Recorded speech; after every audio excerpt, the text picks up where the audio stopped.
오늘이 9월의 마지막 목요 찬양 집회입니다. 다음 주는 추석 연휴여서요. 저희 교회에서는 저희가 주일날 가정 예배 모범을 아마 성도님들께 나눠드릴 예정인데, 아마 온리처치 성도님들이 아니시더라도 아마 여러분 출석하시는 교회에 아마 가정 예배 모범이 아마 나갈 것입니다. 다음 주는 추석 가정 예배로 대체를 해주시고, 혹여나 온리처치 성도님이 아니신데 추석 가정 예배 모범을 받기를 원하시는 성도님이 있다면 저 나가시기 전에 제 그 안심번호, 제 개인적 번호가 있거든요. 거기로 요청해 주시면 제가 보내드리도록 하겠습니다. 오늘 This is my destiny라는 제목으로 사도행전 9장 15절 16절 말씀 함께 읽고 주의 음성을 듣겠습니다. 사도행전 9장 15절 16절 말씀입니다. 우리 같이 읽습니다. 시작. 주께서 이르시되 가라, 이 사람은 내 이름을 이방인과 임금들과 이스라엘 자손들에게 전하기 위하여 택한 나의 그릇이라. 그가 내 이름을 위하여 얼마나 고난을 받아야 할 것을 내가 그에게 보이리라 하시니. 아멘. 기도하겠습니다. 아버지 하나님, 감사합니다. 우리로 이 목요일 밤 저녁 시간을 하나님 앞에 드릴 수 있도록 우리의 마음 가운데 결단을 주시고 또 감동을 주시고 또 주신 감동대로 실천할 수 있도록 은혜 주심에 감사합니다. 매주 목요일 날 주중에 정중앙에 있는 이 날에 아버지 하나님, 지난 3일 동안 살아온 우리의 삶을 되돌아보고 또 앞으로 주일이 되기까지 3일 동안 살면서 하나님이 우리에게 무엇을 원하시는지를 우리가 한번 체크하고 점검하며 주의 음성 듣기를 원합니다.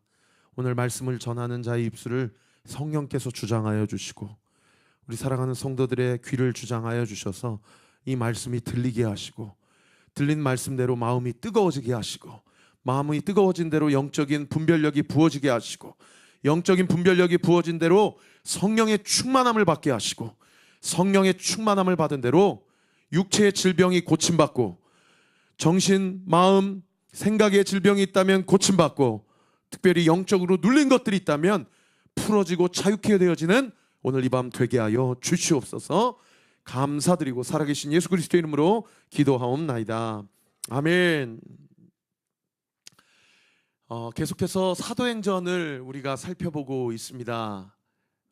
지난주에 사도 바울이 예루살렘에서 거하다가 스데반을 순교하게 하고, 더 특별한 열심이 있어서 세상에 220km나 되는, 지금 여기 다산동에서 220km를 내려가면 대구입니다. 대구. 그 당시에는 KTX가 있었던 시절도 아니었고요, 버스가 있었던 시절도 아니었습니다. 걸어서 220km를 걸어가서 그 시리아의 수도인 다메섹에 예수님을 주인이라고 믿는 초대교회 성도들이 있다라는 이 첩보를 받고 그들을 다 잡아 대제사장 앞에 세워서 다 형벌을 받게 하기 위해, 심지어 그들을 처단하기 위해서 그렇게 예루살렘에서 다메섹으로 가고 있는 사도 바울의 모습을 우리는 살펴보았죠. 역설적으로 저는 이 지점을 통해서 여러분에게 지난 주일날 첫 번째를 도전했던 센텐스가 무엇이었습니까? 나에게 주를 향한 열심이 있는가? 행여나 그 열심이 내가 만든 하나님에 대한 열심이라 하더라도 과연 내 안에 열심이라는 것이 있는가? 그리고 그 열심은 무엇을 위한 열심인가? 여러분, 신앙생활하면서 열심이 없는 성도들에게 우리 목요 찬양 집회를 함께 예배재단 세워가면서 하나님 나라를 향한 열심이 부어지는 은혜가 있게 되기를 예수님의 이름으로 축원합니다. 여러분, 그런 사람은요 인생이 무료하지 않아요. 왜요? 무엇을 위해 살아야 될지 분명하게 알기 때문입니다. 목적 없는 인생이 가장 불쌍한 인생입니다. 돈이 없는 인생, 못 배운 인생, 관계적으로 끊어진 인생이 불쌍한 인생이 아니고요, 목적 없이 표류하는 인생이 가장 하나님 앞에서 불쌍한 인생이라는 거예요. 그리고 그 열심이 과연 무엇을 위한 열심인지를 우리가 이 예배재단을 세워가면서 끊임없이 점검하고 또 점검하고 또 주의 음성을 듣고 또 주의 음성을 듣는 저와 우리 모든 주의 권속들 되시기를 예수님의 이름으로 축원합니다. 그런가 하면 두 번째로 지난 주일날 뭘 살펴보았습니까? 그 다메섹에 갔을 때 누구를 만났어요? 사울이 누구를 만나요? 부활하신 예수님을 만났어요. 원래 부활하신 예수님을 만난 사람은 승천하신 그 예수님을 봤던 12제자들, 11제자들과 120 문도들 일부분에 국한되었어요. 그래서 사도라는 직분을 받을 수 있는 유일한 그 조건이 뭐냐면 인카네이션 하신 주님, 성육신 하신 주님을 직접 눈으로 보고 그분에게 직접 가르침을 받은 사람, 그 사람만 사도가 될 수 있었는데, 사도 바울은 예수님을 다메섹에서 직접 만났죠. 그 다메섹에서 예수님과 사도 바울이 만났을 때 예수님 입장에서는 바울이 누구였습니까? 원수였어요. 원수. 그런데 바울 입장에서는 예수님에게 어떤 은혜를 입은 겁니까? 원수된 자기 자신을 용납해 주시는 은혜를 입은 거예요. 할렐루야. 여러분, 제가 요즘에 참 전도에 대한 거룩한 부담감이 엄청난데, 예전에는 나가면 그냥 물티슈 나눠주고 시간 칫솔 나눠주고 데일밴드 나눠주고 이런 것으로 예수 믿으세요 라는 말 한마디로 그렇게 전도하면, 그래도 선배 목사님들이 그렇게 얘기해요. 신도시에서 그렇게 전도해서는 성도들 안 온다. 근데 어떤 한 목사님께서 저에게 너의 그 태도를 보고 하나님이 주의 백성을 보내주실 것이다. 그것이 너무 동의가 되고 도전이 되어서 그렇게라도 나가야 되겠다. 15년 동안 부교육자 생활하면서 한 번도 예수님을 거리에 전한 적이 없는데 교회 개척하고 드디어 앞에 나가게 되면서 그렇게라도 하면 하나님이 내 마음 보시고 우리 성도들의 열심을 보고 우리 교회 이 자리를 가득 채워주시겠지. 그래서 대부분의 우리 교회 성도님들이 사실은 다 서울에서 오시거든요. 그런데 4월 1일 날 이곳에서 첫 예배 드리고 지금 한 5, 6개월이 지났는데 벌써 다산동 성도님이 2분이나 생기셨어요.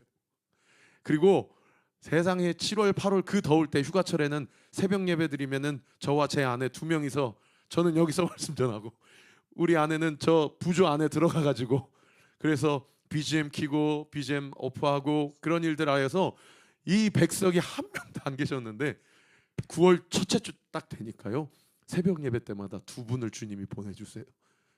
지금 한 석 주 됐는데 지금도 누군지 몰라요. 저도 물어보질 않습니다. 그냥 여기 앞에 두 자리에 앉았다가 방언으로 기도하시다가 그렇게 가셔요. 한번 새벽 예배 때마다 하나님 감동 주시면 가셔서 제가 한번 안수 기도하겠습니다. 그리고 이름도 모르고 얼굴도 모르는데, 왜요? 저희는 다 불을 끄고 기도하거든요. 또 안수하고 이 새벽에 이 성도님의 간절한 기도가 예수의 이름으로 응답될 치여다, 응답될 치여다, 응답될 치여다 하면서 그렇게 기도해드려요. 여러분, 정말 목사라고 새벽 제단 쌓는 거 쉬운 일 아니거든요. 어떤 날은요, 내가 왜 목사가 됐을까? 새벽 5시만 되면 주여 나를 불쌍히 여기소서 이러고 정말 어거지로 나오는데, 세상에 6시가 돼서 딱 이 말씀 제단에 서잖아요. 저기서 한 분이 앉아 계시고 이쪽에서 한 분이 딱 앉아 계시면요, 세상에 없던 힘이 막 위에서 올라오더라고요. 얼마나 감사한지 모르겠어요. 저희 교회가 은혜로 이렇게 세워져 가고 있습니다. 중요한 건 무엇이에요? 우리는요, 예수님 입장에서는 다 원수된 자들입니다. 그런데요, 예수님께서 우리를 만나 주셨어요. 할렐루야. 그리고 보내주셨어요. 할렐루야.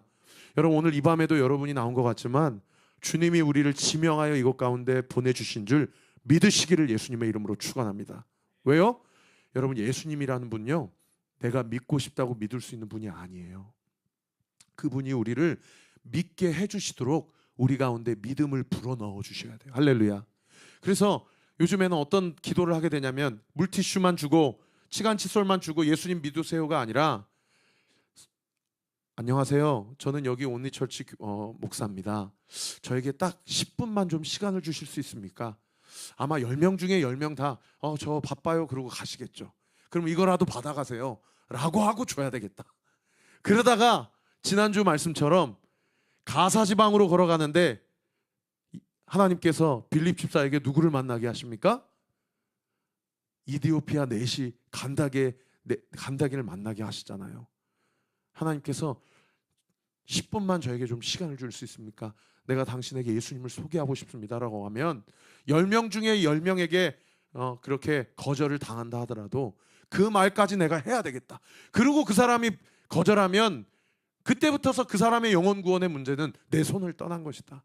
그리고 나는 목사로서 이 지역을 품고 내가 전도에 힘을 다한 것이다. 그렇게 새벽마다 기도하게 되더라고요. 여러분, 제가 그렇게 기도할 수 있도록 기도해 주시고, 전도할 수 있도록 기도해 주시고, 여러분도 여러분의 삶의 현장에서 복음을 담대하게 전하는 저와 우리 모든 주의 백성들 되시기를 예수님의 이름으로 축원합니다. 그래서요, 예수님이 바울에게 뭐라고 얘기합니까? 사울아 사울아, 이제 이름 바뀌기 전이니까, 사울아 사울아, 네가 어찌하여 나를 박해하느냐? 라고 이야기를 하시는 거예요. 사울 입장에서 너무 억울하죠.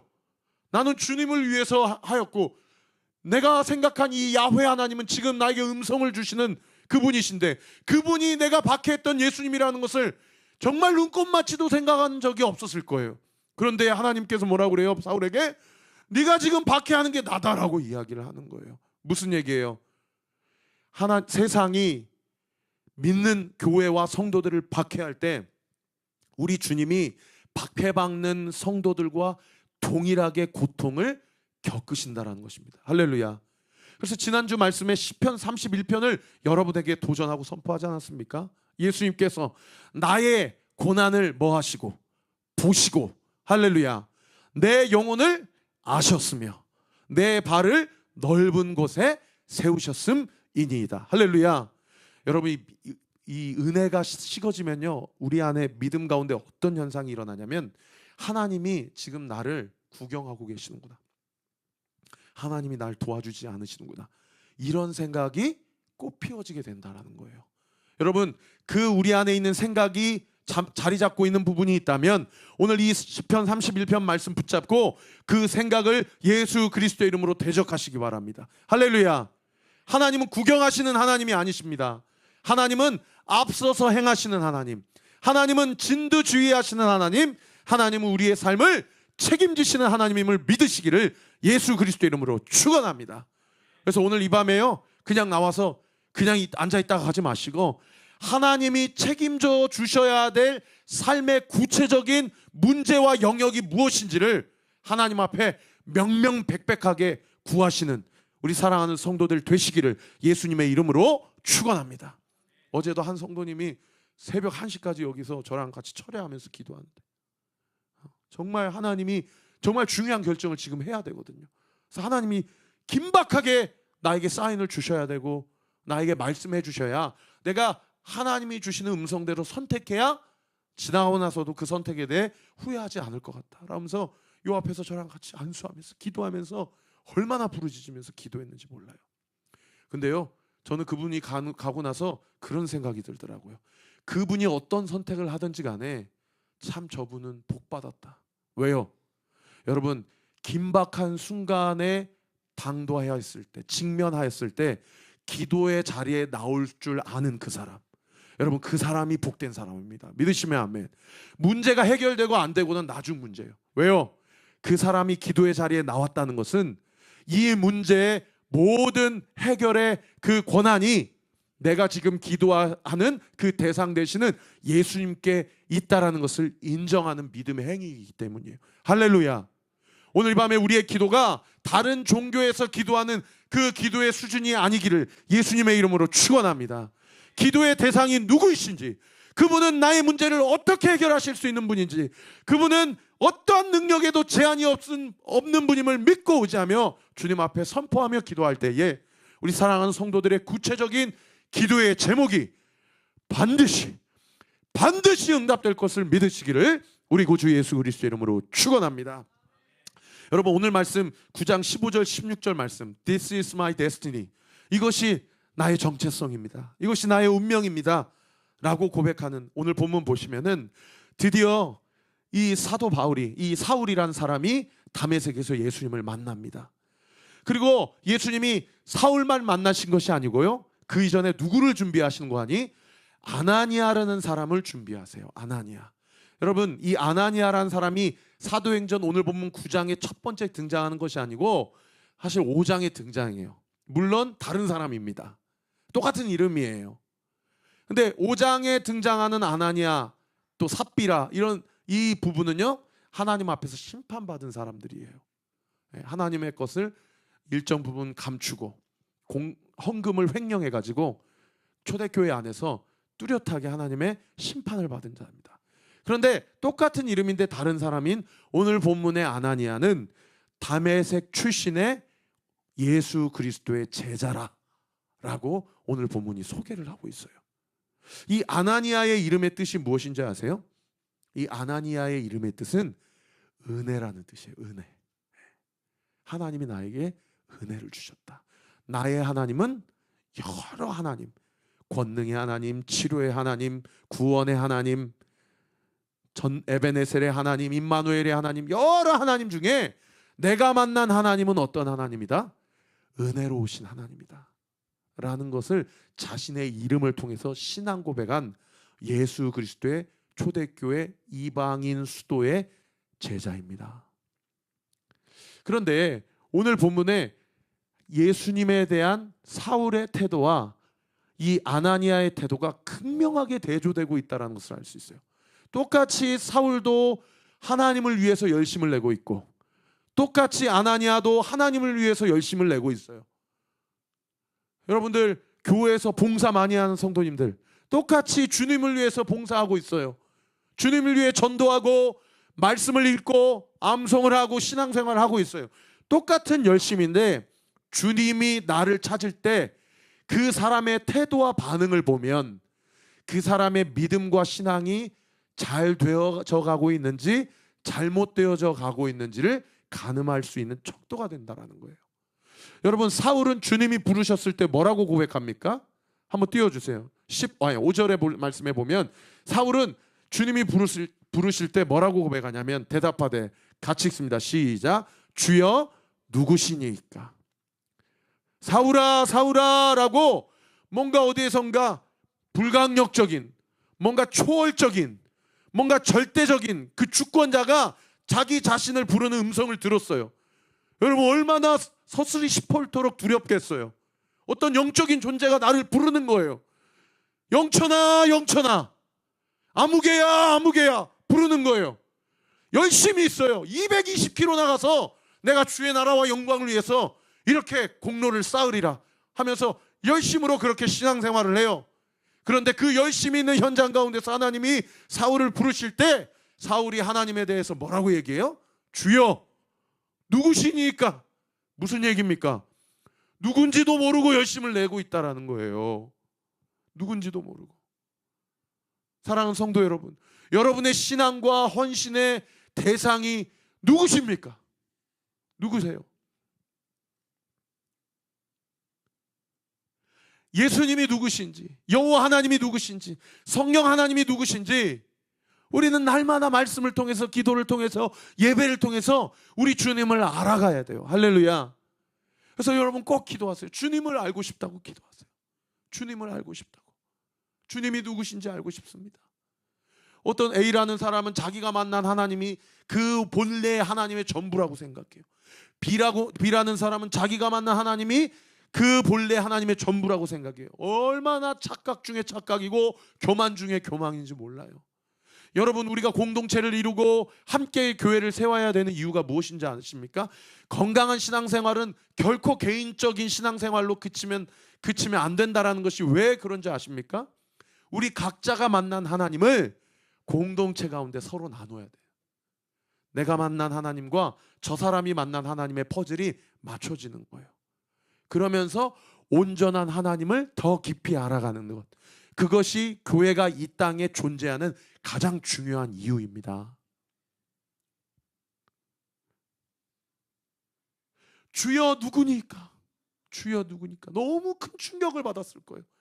분명히 주님께서 나에게 데스티니, 이 정체성과 사명을 주셔서 나는 여기까지 왔는데 주여 누구니까? 찾지도 않았고 알지도 못했던 우리 주님께서 자기를 찾는데 그 목소리의 톤이 그렇게 부드럽지가 않은 거예요. 나는 네가 박해하는 예수다 라는 이야기를 들었을 때 얼마나 청천벽력과 같은 하나님으로부터 충격을 받았겠습니까? 그런데요, 오늘 본문의 아나니아는요, 주님이 부르실 때 뭐라고 대답합니까? 10절 하반절에 보시면 그때에 다메섹에 아나니아라 하는 제자가 있더니 주께서 환상 중에 불러 이르시되 아나니아야 라고 하시거늘 대답하되, 따라합시다. 주여 내가 여기 있나이다. 주여 내가 여기 있나이다. 주여 내가 여기 있나이다. 할렐루야. 여러분, 아나니아가 예수님과 얼마나 친밀한 관계를 일상적인 삶 가운데서 맺고 있었는지를 이 한마디를 통해서 알 수가 있는 거예요. 누군가는 똑같이 신앙생활하고 똑같이 목요 찬양 집회에 나오고 똑같이 교사로 섬기고 찬양팀으로 섬기고 똑같이 쇠가 빠지게 그렇게 봉사하며 눈물로 기도하며 예배재단, 말씀재단, 기도재단을 쌓는데 정작 주님이 찾아오실 때 주여 누구니까? 라고 하는 성도가 있는가 하면 어떤 성도는 주여 내가 여기 있나이다. 아, 주님이시구나. 드디어 주님이 나에게 찾아오셨구나 라고 반응하는 그런 성도가 있다라는 것입니다. 그래서요, 우리에게 하나님께서 주신 첫 번째 정체성이 뭐냐? 우리 동그라미 1번 같이 한번 읽어봅시다. 시작. 우리의 첫 번째 정체성은 예수 그리스도의 은혜에 힘입어 아멘 하는 것입니다. 할렐루야. 할렐루야. 그래서 이 아멘 하는 것입니다를 나중에 주여 누구니까 라고 고백했던 사울이 예수님을 만나고 정체성이 완전히 뒤집어져서 그의 이름이 사울에서 바울이 돼서 고린도후서 1장 20절에 이렇게 바울이 고백해요. 하나님의 약속은 얼마든지 그리스도 안에서 예가 되니, 그 영어 성경에 yes가 된다는 거예요. 이게 무슨 얘기예요? 그리스도는 하나님의 약속 안에서 성부 하나님께 노라고 이야기한 적이 없다는 거예요. 예가 된다. 그런즉 그로 말미암아 우리도 아멘하여 예스 하여서 누구께 영광을 돌리는 거예요? 할렐루야. 하나님께. 믿으시면 아멘. 여러분, 하나님이 우리에게 찾아왔을 때에 여러분 예하고 주님 앞에 내가 여기 있나이다 고백하는 저와 우리 모든 주의 백성들 되시기를 예수님의 이름으로 축원합니다. 그래서 제가 여러분에게 정말 부탁드립니다. 하나님의 실존적 임재 앞에 철저하게 여러분의 태도와 자세를 겸손하게 낮춰야 돼요. 그 성도가 예수님을 친밀하고 더 친숙하게 알아가는 그 사람의 태도의 결과라는 겁니다. 여러분, 교회에서 고개 빳빳이 들고 막 자기가 이거 한다고 해서 이렇게 하고 저렇게 한다고 해서 저렇게 하고, 여러분 그러한 태도와 자세로 신앙생활을 하다가는 하나님이 그 꼿꼿한 목을요 언젠가 반드시 치십니다. 여러분, 교회뿐만 아니에요. 일상적인 삶 가운데서 내가 얼마나 하나님과 원수된 자인지, 나는 내 힘으로는 눈곱만큼 손톱의 때만큼도 하나님 앞에 나아갈 수 있는 자격이 없음을 고백하고요, 하나님께 그냥 나아가자마자 하나님 이 문제 해결해 주세요, 저 문제 해결해 주세요 고백하기 전에 하나님, 주님 앞에 나아갈 수 없는 제가 이 시간 주님 앞에 나왔습니다. 주님 나를 불쌍히 여겨주세요. 예수님이 바리새인과 과부의 기도를 보시면서 뭐라고 하셔요? 바리새인은 내가 주님을 위해서 이것도 하였고 저것도 하였고 11조도 하였고 이렇게 헌물을 드렸고 나는 의인이다. 예수님이 그 기도를 받지 않으신다고 이야기하잖아요. 과부는요, 죄인은요, 주님 내가 죄인입니다. 쇠리는요, 주님 내가 죄인입니다. 그러니까 예수님이 이 땅 가운데 오시니까 누구의 친구가 되세요? 과부의 친구가 되고 세리의 친구가 되고 약한 자의 친구가 되잖아요. 우리도 예수님의 그 이 땅에서의 삶을 온전히 닮아가 하나님이 우리를 부르실 때에, 하나님이 우리를 보내주실 때에 예스 하나님께 아멘하는 그 정체성으로 우리를 부르셨다는 사실을 믿게 되기를 우리 구주 예수 그리스도의 이름으로 축원합니다. 하나님이 그 한 사람 찾으십니다. 그 한 사람 찾으세요. 그런가 하면 두 번째로요, 이 바울에 대한 아나니아의 입장과 이 바울에 대한 예수 그리스도의 입장이 다르다라는 것을 오늘 본문이 이야기해주고 있어요. 사실 아까 제가 첫 번째 누구와 누구를 비교했습니까? 사울과 아나니아를 비교했죠. 사울은 주여 누구니까, 아나니아는요 주여 내가 여기 있나이다, 이렇게 비교했잖아요. 두 번째는요, 이 사울에 대한 아나니아와 예수님을 좀 비교하고자 해요. 자, 이 사울에 대한 아나니아의 입장은 어떤 입장입니까? 13절과 14절 우리 같이 한번 읽겠습니다. 시작. 아나니아가 대답하되 주여 이 사람에 대하여 내가 여러 사람에게 듣사온즉 그가 예루살렘에서 주의 성도들에게 적지 않은 해를 끼쳤다 하더니 여기서도 주의 이름을 부르는 모든 사람을 결박할 권한을 대제사장들에게서 받았나이다 하거늘. 이미 사울이 어떤 목적으로 어떤 정치적 또 물리적인 권한을 위임받아서 다메섹까지 220km나 되는 그 거리를 쫓아왔다는 것을 실제로 다메섹에서 신앙생활하고 있던 아나니아의 귀 속에 그 첩보가 들어갔다는 것을 알 수 있어요, 없어요? 이미 그 첩보가 들어갔다는 것을 알 수가 있는 그런 대목이에요. 그러니까 이 사울에 대해서, 바울에 대해서 아나니아의 입장은 어떤 입장이에요? 개방적 입장입니까? 아니면 폐쇄적인 입장입니까? 네, 폐쇄적이죠. 이 사람은 우리를 죽이려고 정치적인 권한까지 위임받아서 지금 이 땅 가운데, 우리 동네 가운데 찾아온 자인데 주여 왜 그러시나이까? 분명히 아까는 뭐라고 얘기했어요? 주여 내가 여기 있나이다 라고 이야기했어요. 아나니아의 평소에 예수님에 대한 태도와 그의 신앙의 인격의 깊이를 알 수 있지만 정작 예수님이 아나니아에게 미션을 주고 숙제를 들고 사명을 줄 때는 아까 고백한 것처럼 주여 알겠습니다, 내가 그에게 가갔나이다, 이런 얘기가 먼저 나오는 게 아니고 어떤 얘기가 먼저 나와요? 자기가 취득했던, 자기의 귀에 들렸던 그 모든 정보와 자기의 판단과 자기의 생각이 하나님이 나에게 말씀하신 그 사명보다 앞서고 있다는 것을 알 수 있는 그런 태도라는 겁니다. 그래서요, 아까 그 다시 13절 14절 띄워주면요, 사람은요 뭐가 우선이냐면 평가가 우선이고요, 그 평가를 통해서 증명되어지는 그 사람의 정체성, 그 사람이 누구인가가 자기 스스로에게 판단되어지는 게 일반적인 사람의 생각이에요. 여러분도 마찬가지 아닙니까? 우리도 마찬가지 아닙니까? 어떤 A라는 사람에 대해서 사람들의 수근수근하는 이야기를 듣고 신뢰할 만한 정보를 들어요.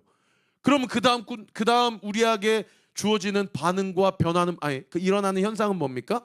아, 이 사람은 이런 사람이구나 라고 소위 낙인 효과가 우리의 내면 가운데 그냥 내려지게 되는 거죠. 사람은 항상 소문이 먼저고 평가가 먼저고 그 다음 정체성이라는 거예요. 그런데 여러분, 오늘 이 말씀을 잘 들으십시오. 예수님은 달라요.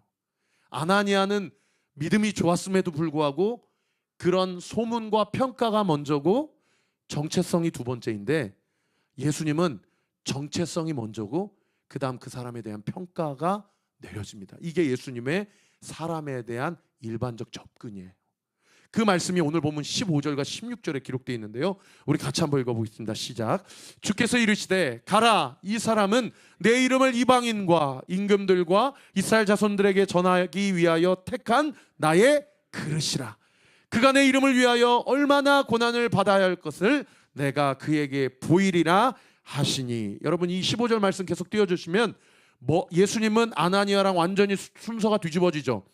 그 사람에 대한 평가가 먼저가 아니고 그 사람에 대한 정체성이 먼저예요. 이 사람은 누구라는 거예요? 택한 나의 그릇이라는 거예요. 이 사람은 내가 택했다는 거예요. 그러니까 네가 사람들에게 들은 정보가 신뢰할 만한 정보이고 팩트에 기반한 정보라 할지라도 그것은 문제가 되지 않는다는 거예요. 그건 문제가 안 된다는 거예요. 문제가 되는 건 뭐라요? 중요한 건 뭐라는 거예요? 이 사람을 내가 택했다라는 게 중요하다는 거예요. 믿으시면 아멘. 여러분, 내가 어떻게 사는 거에 대해서 그 삶의 행위와 결과가 나를 말해준다고 세상은 나에게 강조해요. 그렇게 가르쳐요. 왜? 그게 팩트니까. 너는 거짓말을 너무 잘해. 그러니까 너는 거짓말을 잘하는 죄인이야. 너는 네가 신년에 금연해야지, 금주해야지, 다이어트 해야지. 너 항상 작심삼일하는 사람이야. 그러니까 너는 연약한 사람이야. 자기에 대한 팩트와 평가로 내 정체성에 대해서 그렇게 규정해버리는 거예요. 그런데 예수님은 아닙니다. 네가 누구냐는 거예요. 영천아, 네가 누구냐? 너는 내가 나를 위해 택한 나의 그릇이다. 여러분, 예레미야 시대 때는 이스라엘 백성 남유다가 망조들릴 시대입니다. 이제 시드기야 시대 때까지 해서 바벨론에게 느부갓네살 왕을 통해서 완전히 나라가 심판을 받는 그런 시대예요. 그때 하나님께서 마지막 선지자로 부르신 남북 왕조의 마지막 선지자로 부르신 선지자가 예레미야가 있거든요. 근데 예레미야가 하나님을 어떻든 뭐 잘했든 못했든 죄를 지었든 안 지었든 어떻든 우리 민족은 하나님이 택한 민족인데 왜 하나님은 우리 민족을 저 우상숭배 민족인 바벨론 민족에 의해서 우리를 멸망시키실까? 난 이게 도저히 이해가 안 된다.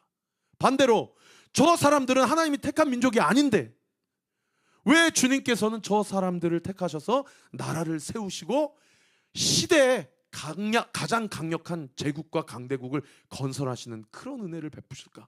나는 이해가 안 된다.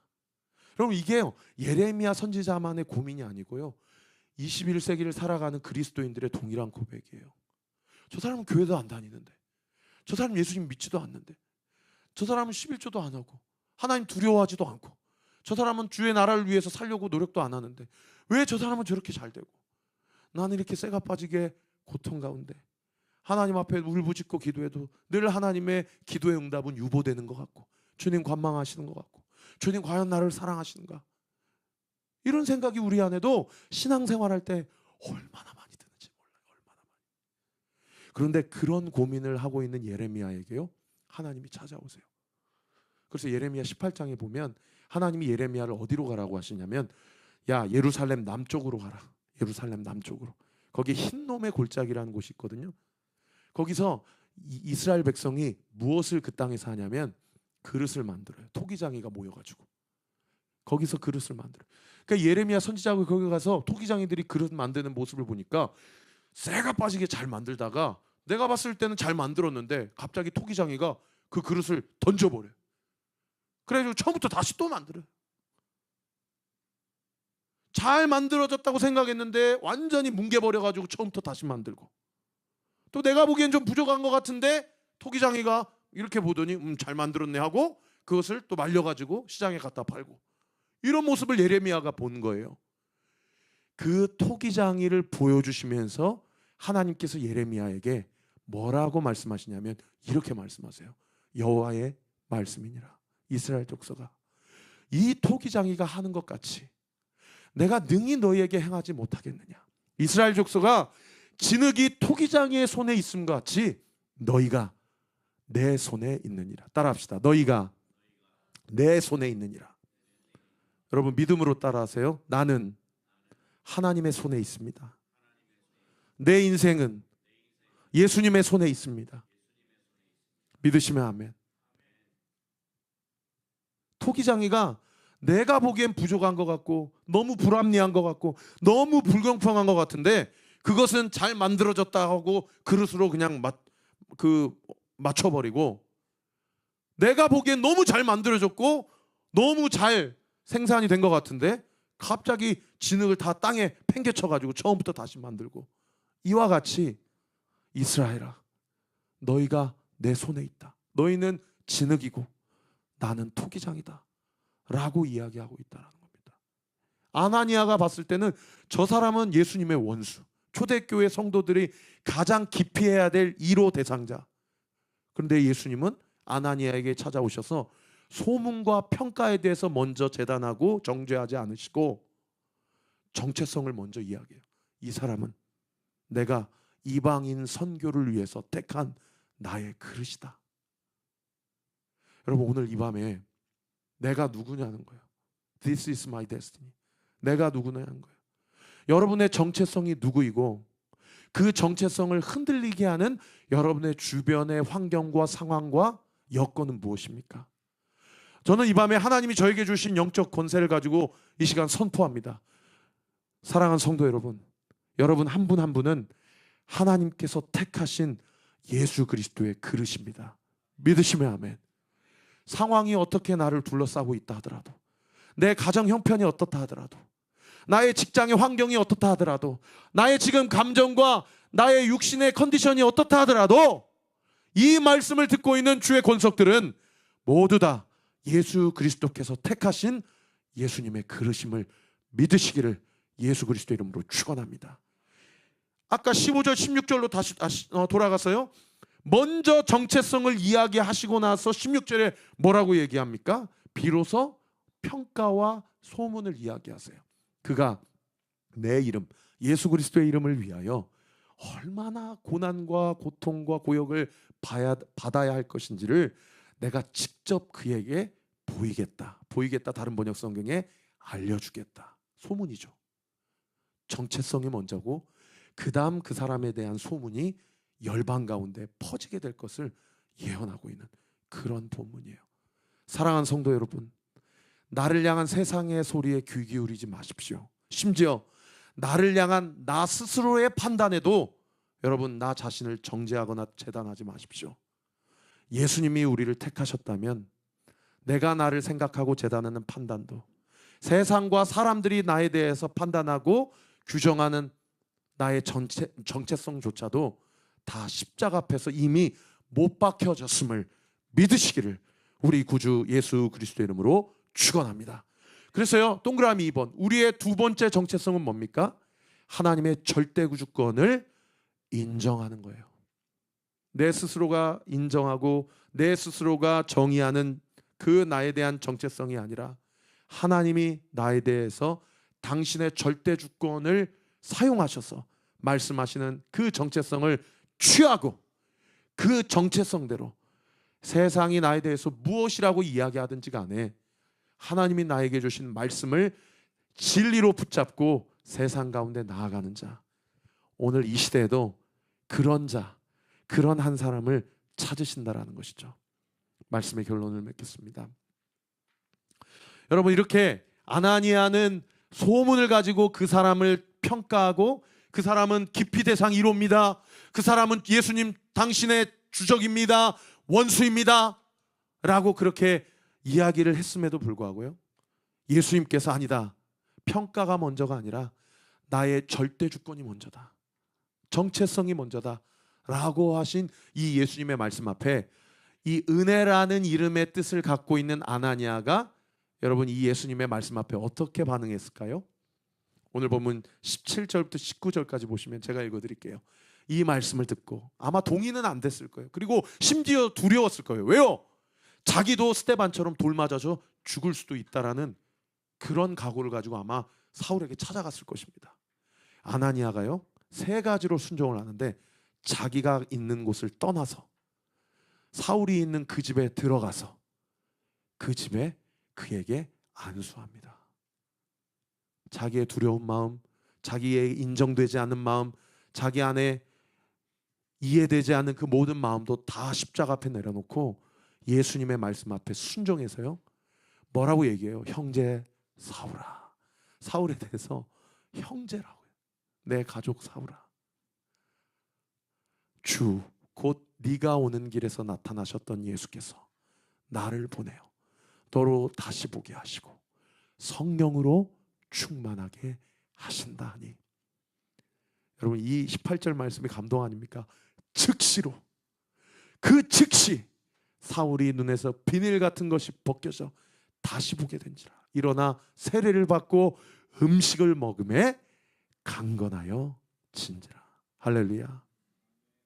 성도 여러분, 오늘 이 말씀 앞에 여호와의 절대 주권을 인정하는 것이 우리의 두 번째 정체성이라고 한다면,